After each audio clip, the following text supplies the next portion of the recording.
Hello বন্ধুরা, আমার একটি নতুন ভিডিওতে সবাইকে স্বাগত।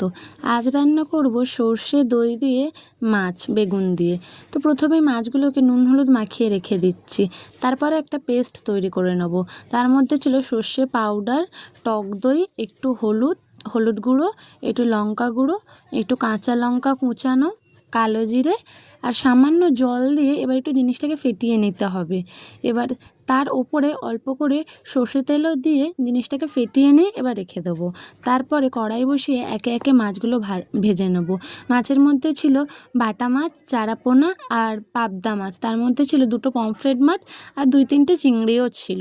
তো একে একে মাছগুলো ভালো করে ভেজে নেবো। আর জানি না কি হয়েছে, যেদিনই আমি ভাবি একটু ভালো করে রান্না করব সেদিনই মাছগুলো উঠতে চায় না। আজকের মাছগুলো উঠছিলই না, অনেক কষ্ট করে তুলেছি, তোমরা সেটা ভিডিওতে দেখতেই পাচ্ছ। তো যাই হোক, একে একে মাছগুলো ভাজা হয়ে গেলে তারপর যে বেগুনগুলো কেটে রেখেছিলাম সেগুলোকে একে একে একটু ভালো করে ভেজে নেবো, লাল লাল করে। একটু নুন দেবো, নুন দিয়ে ভেজে নেবো।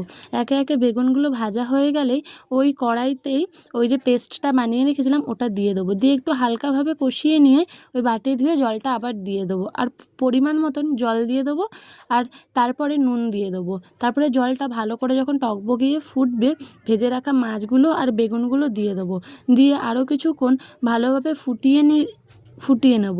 ফুটিয়ে নিলেই তৈরি আমাদের দই সর্ষে দিয়ে মাছ। এইভাবে গরমে একবার পারলে বানিয়ে খেও, খুব সুন্দর লাগে বন্ধুরা। আমার তো খুব ভালো লাগে। লাস্টে ওপর থেকে একটু সর্ষের তেলও আমি ছড়িয়ে দিয়েছিলাম।